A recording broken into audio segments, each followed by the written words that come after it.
Alhamdulillah. Alhamdulillahilladzi arsala rasulahu bil huda wa dinil haq liyuzhirahu 'ala dini kullihi wa kafa billahi shahida. Ashhadu an la ilaha illallah wahdahu la syarika lah wa ashhadu anna sayyidana Muhammadan abduhu wa rasuluhu al-mab'utsu rahmatan lil alamin.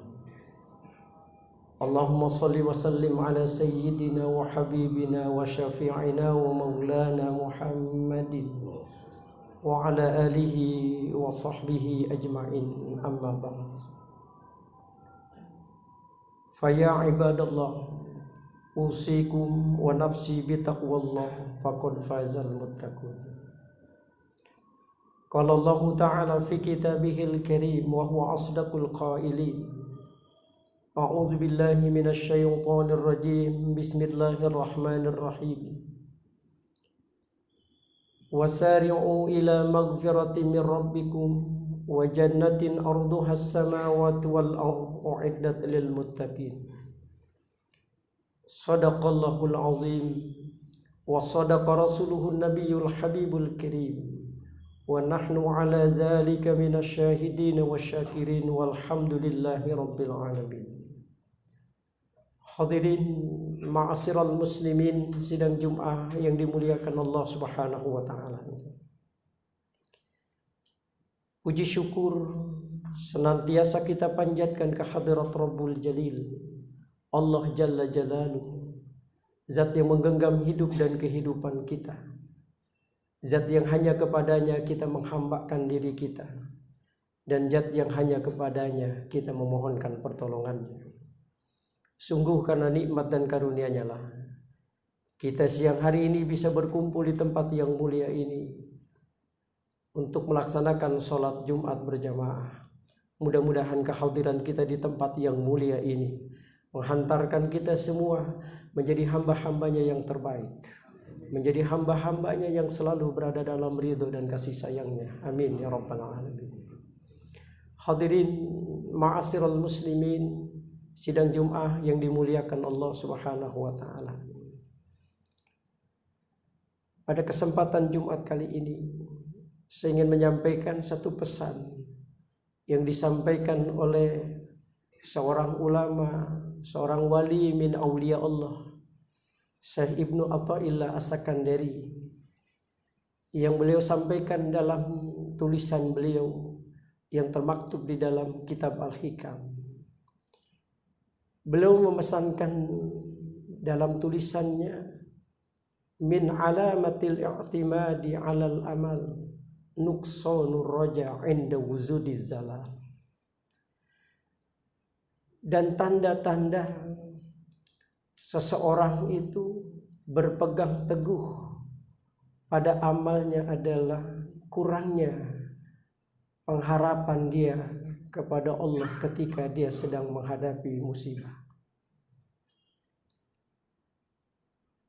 Seringkali terjadi dalam kehidupan kita sekarang. Apa yang beliau sampaikan, bahwa tanda-tanda seseorang itu berpegang teguh pada amalnya terlihat bagaimana kurangnya pengharapannya itu kepada Allah ketika dia kena musibah atau melakukan dosa dalam kehidupan. Orang seringkali ketika dia melakukan perbuatan-perbuatan dosa, seolah-olah dia jauh dari rahmat Allah Subhanahu wa taala. Seolah-olah rahmat Allah jauh darinya. Padahal orang-orang yang kalau dia selalu dalam hidupnya berpegang teguh pada rahmat Allah, sekalipun dia dalam menghadapi persoalan dalam hidup ini kurangnya, dan tidak ada rasa kurangnya dia dari rahmat Allah Subhanahu wa taala, semua mereka akan selalu kembali kepada rahmat Allah Subhanahu wa taala. Hadirin sekalian dimuliakan Allah Subhanahu wa taala. Rasulullah sallallahu alaihi wasallam memesankan di dalam diri kita bahwa seseorang itu dimasukkan oleh Allah ke dalam surga bukan karena amalnya. Sehingga sahabat waktu itu bertanya, termasuk engkau ya Rasulullah? Iya. Karena kita masuk surga itu tidak lain karena rahmat dan kasih sayang Allah Subhanahu wa taala. Maka orang alim, orang yang bijaksana adalah orang yang selalu berpegang teguh pada rahmat Allah Subhanahu wa taala, bukan lagi berpegang teguh pada amal. Karena amal tidak lain adalah menjadi wasilah, menjadi asbab di mana Allah memberikan rahmat dan kasih sayangnya kepada kita. Oleh karena itulah kita setiap kali menjalankan setiap amal itu tidak lain agar rahmat Allah itu diturunkan kepada kita semua.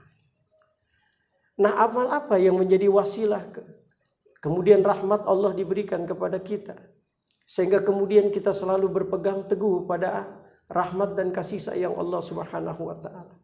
Setidaknya ada 3 amal dalam perspektif Islam yang kita laksanakan dalam kehidupan nyata sehari-hari, yang mudah-mudahan amal inilah yang kemudian menghantarkan kita dalam ridho dan kasih sayang Allah Subhanahu wa taala. Yang pertama ada yang kita kenal dengan amal yang disebut dengan amal syariat. Apa itu amal syariat? Amal syariat tidak lain adalah li islahil jawarih. Amal yang kemudian menghantarkan agar tubuh kita ini terlihat cantik, agar tubuh kita terlihat indah.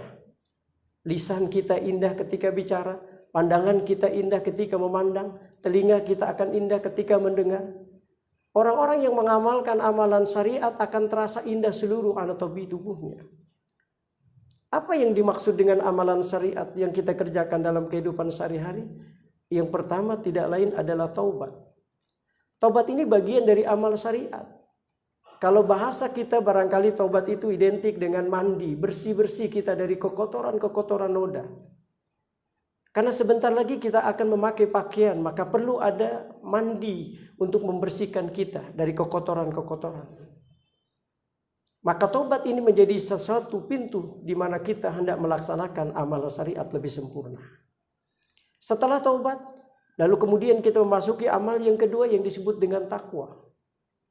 Imtisalu awamirillah wajtinabun nawahi. Melaksanakan segala perintah-perintah Allah dan menjauhi segala larangannya. Bahkan Syekh Abdullah Alwi Al-Haddad dalam kitab Nasaihud Diniyah menambahkan dengan kata zahiran wa batinan, bahwa sebuah ketakwaan bukan hanya dari sisi johiriyah tapi juga batiniyah yang kemudian melengkapi ketakwaan kita di hadapan Allah Subhanahu wa taala. Maka takwa dalam istilah sederhana tidak lain adalah pakaian yang kita pakai setelah kita melaksanakan mandi. Lalu kemudian bagaimana pakaian itu tetap melekat di dalam tubuh kita? Maka perlu ada istiqomah. Apa itu istiqomah? Istiqomah tidak lain adalah luzum an taatillah. Bagaimana kita mampu mempertahankan kualitas ketakwaan kita di hadapan Allah Subhanahu wa taala, supaya amal syariat ini tetap melekat dalam kehidupan kita.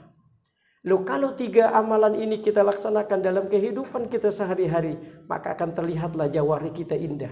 Mata kita akan terlihat indah, pendengaran kita akan terlihat indah, dan seluruh tubuh kita pun akan terlihat indah. Inilah yang disebut dengan amal syariat.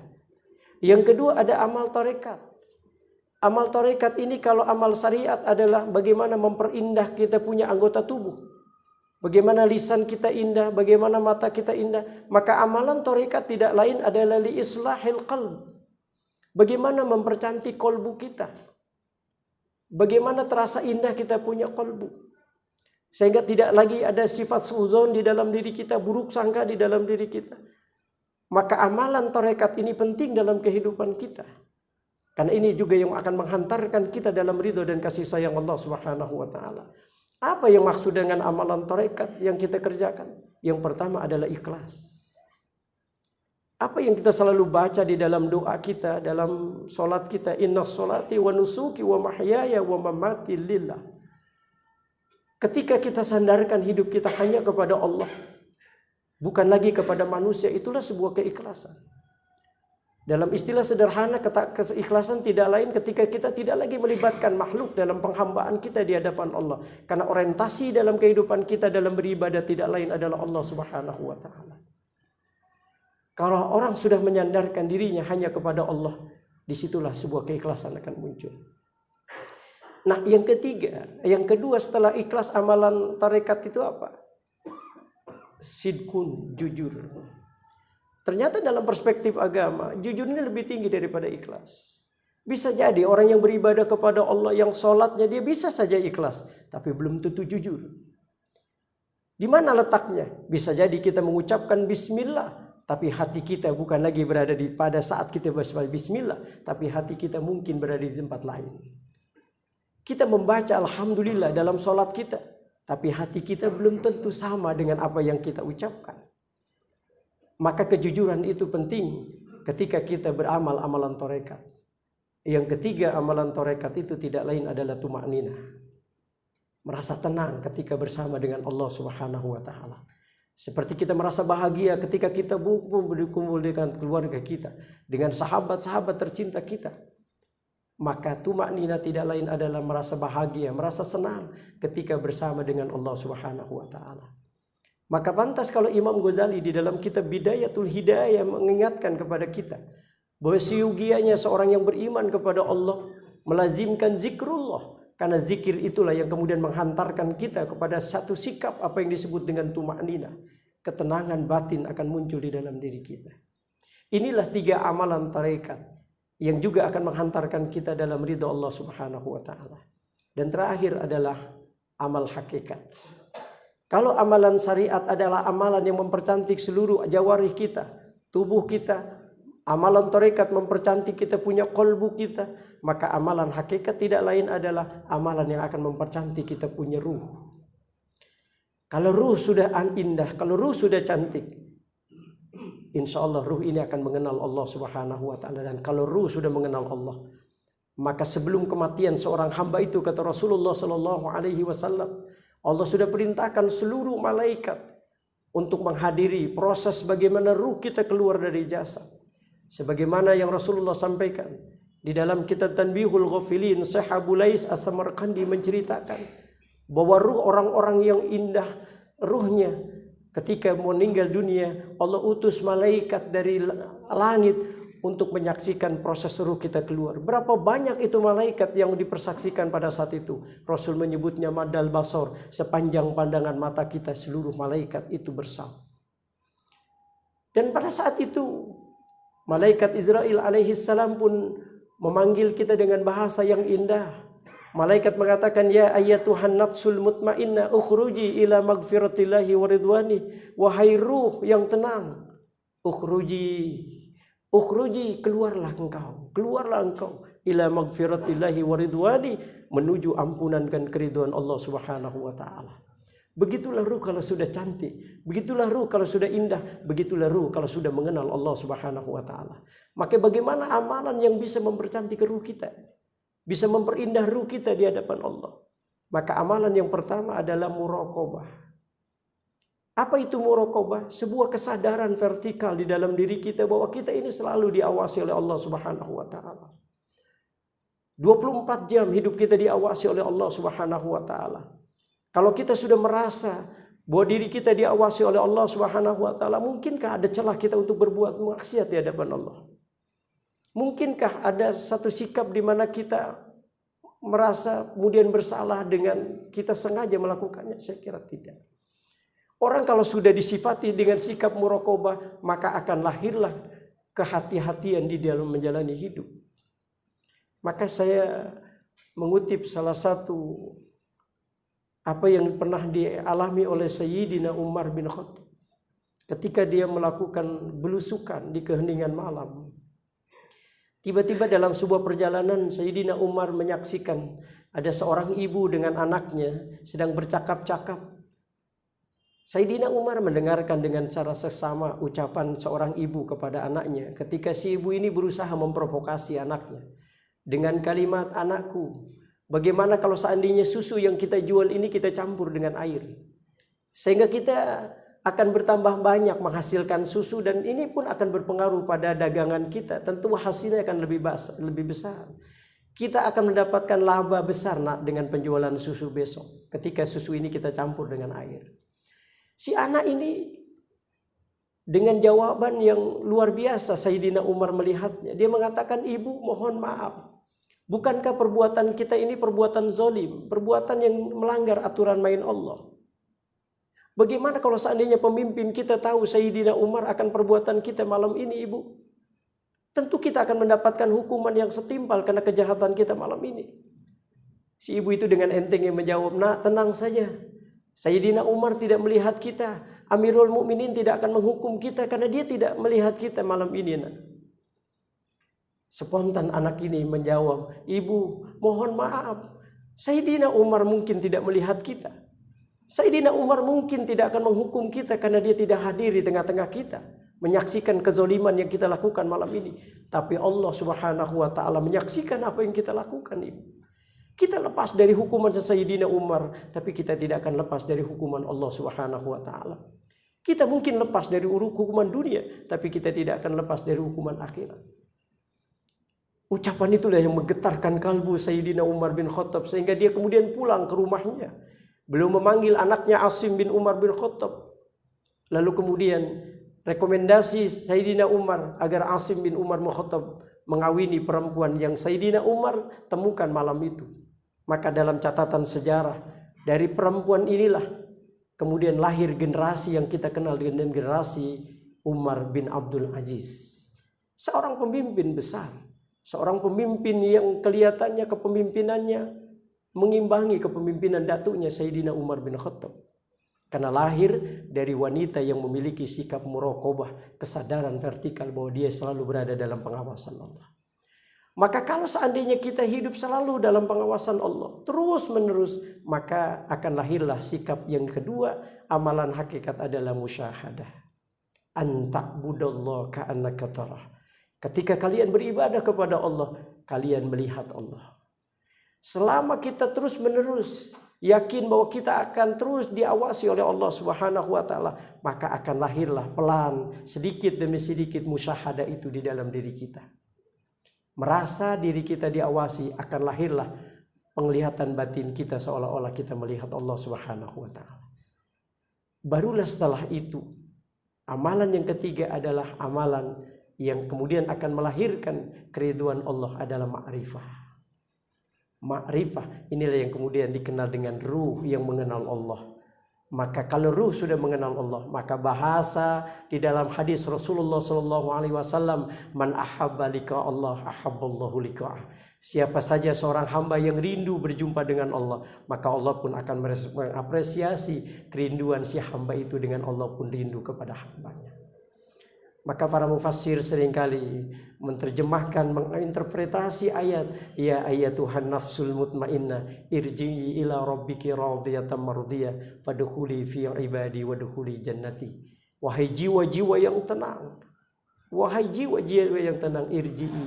Begitu Allah merepresentasikan kerinduannya kepada hambanya yang memang si hamba itu rindu kepada Allah dengan ungkapan, "Wahai jiwa-jiwa yang tenang, kemarilah kalian, kembalilah kalian ke pangkuan Tuhan kalian dalam keadaan ridho dan diridhoi, dan masuklah kalian ke dalam surganya Allah Subhanahu wa taala."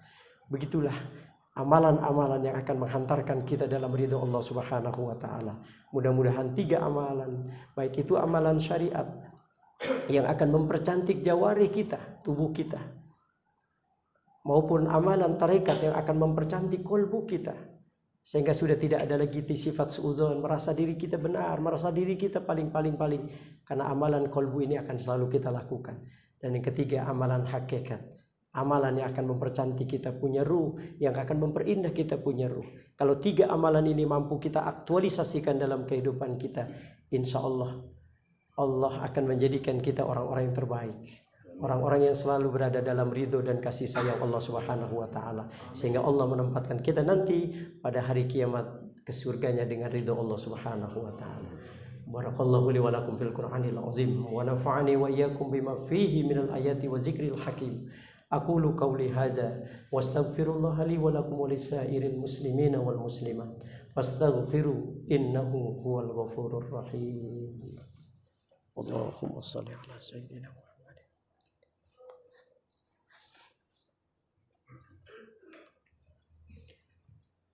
Alhamdulillah. Alhamdulillahilladzi nahmaduhu wa nasta'inuhu wa nastaghfiruh wa na'udzu billahi min sururi anfusina wa min sayyiati a'malina.